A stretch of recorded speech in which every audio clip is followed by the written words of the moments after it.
हॉटेलच्या रिनोव्हेशन पासून सुरू झालेला वाद थेट फसवणुकीच्या कटापर्यंत।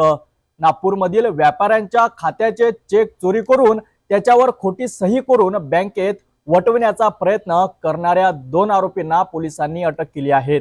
बनावट रबरी स्टॅम्प, खोटे पुरावे आणि संगनमत हे सगळं फक्त पैशासाठी। या कटकारस्थानाचं संपूर्ण नाट्य उघडतोय आमच्या खास रिपोर्टमध्ये। नागपूर शहरात व्यापारी अक्षय लिमणा यांच्या कार्यालयातून विविध बँकेच्या चेकबुकची चोरी होऊन त्या चेकवर खोटी सही करून ते वटवण्याचा प्रयत्न झाल्याने खळबळ उडाली आहे। या प्रकरणाचा तपास करताना पोलिसांनी आरोपी सत्तार कदुबुद्दीन अन्सारी वय 42 वर्ष राहणार भांडे प्लॉट उमरेड रोड याला ताब्यात घेतला आहे। सखोल चौकशीत त्यांनी कबूल केला आहे की त्यांनी अक्षय लिंबणाच्या हॉटेलचे नूतनीकरणाचं काम केलं होतं, मात्र पूर्ण पैसे न मिळाल्यामुळे त्यांनी पंकज राहण गडाले वय 30 वर्ष राहणार जगदीश नगर काटोल रोड या साथीदारासोबत संगनमत करून कट रचलाय। आरोपींनी बनावट रबरी स्टॅम्प, खोटे दस्तावेज आणि अक्षय लिंबाणाच्या ऑफिसमधून चेक चोरलेत। या चेकवर खोटी सही करून ते बँकेत वटवण्याचा प्रयत्न केला गेला। पोलिसांनी गुन्ह्याच्या अनुषंगाने सत्तार अन्सारी व पंकज राहंगंडाले या दोघांविरुद्ध भादवी कलम अंतर्गत 318, 61, 229, 336, 340, 303 प्रमाणे गुन्हा दाखल केला आहे।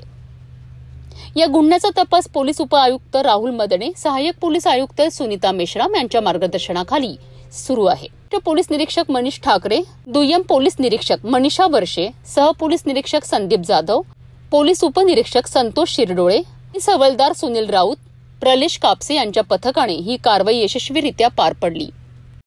अशी होती की 17 तारखेला नवरत्न हॉटेलमध्ये एक गोपनीय इन्फॉर्मेशन आम्हाला प्राप्त झाली होती पोलीस प्रशासनाला की तिथे काही बनावट स्टॅम्प ठेवलेले आहेत। त्यावरून पोलिसांनी रेड केली असता 21 बनावट स्टॅम्प मिळाले। त्यावरून अपराध नंबर 244/25 कलम 341 BNS प्रमाणे गुन्हा नोंद होता। त्यामध्ये आम्ही मालकाला अटक पण केली।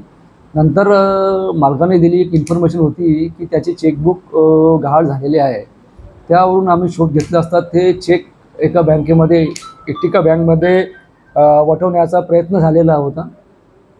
त्यावरून आम्ही CCTV फुटेजची पाहणी केली असता आम्हाला 2 इसम आढळले आणि त्याच्यामधील जो एक इसम होता की त्याने सगळं हे कटकारस्थान केलं, त्याचं नाव होतं सत्तार कुतुबुद्दीन कुरेशी उर्फ त्याला पटेल म्हणतात। त्याला अटक केली आणि 16 PCR आहे। जवळपास 30 ते 35 CCTV कॅमेरे आम्ही फुटेज चेक केले। त्यावरून हा गुन्हा डिटेक्ट करण्यात आलेला आहे। आरोपी सध्या आता पोलीस कोठडीमध्ये आहे। याच्यामध्ये माननीय पोलीस आयुक्त डॉक्टर श्री रवींद्र सिंगल साहेब, DCP मदने साहेब यांच्या मार्गदर्शनाखाली ही कारवाई करण्यात आलेली आहे। या पथकामध्ये आम्ही स्वतः आणि आमच्यासोबत असलेली team API Jadhav, PSI Santosh Shirdhole, SC Pralesh आणि SC सुनील यांनी ही कामगिरी केलेली आहे। व्यावसायिक व्यवहारातील विवादात आता गुन्हेगारी मार्गाने सुटवले जात आहेत, हे चिंतेचे आहेत। पोलिसांनी वेळीच हस्तक्षेप करून फसवणूक टाळली, मात्र अशा बनावट पुराव्यांचा खारडी कट रोखण्यासाठी सतर्कता आणि कायद्याची कठोर अंमल आवश्यक आहे। पुढील तपास सुरू आहेत आणि पुढील अपडेटसाठी पाहत रहा सिटी न्यूज।